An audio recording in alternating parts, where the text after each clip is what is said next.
Радмила Шекеринска, Оливер Спасовски, Кочо Ањушев, Хазби Лика за кој што чувме дека со месеци не оди на работа, како и Бујар Османи, да се откажат од ова целосно, неадекватно, несоодветно зголемување на нивните плати за 8.000 денари. Срамота е.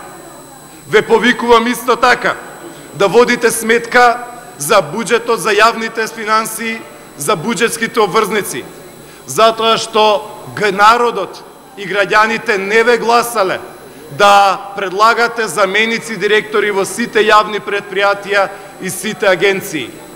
Господа од власта, вие под 18-та точка имате предлог на закон за измени и дополнување на законот за основање на Агенција за поттикнување на развојот на земјоделието и го предлагате по скратена постапка.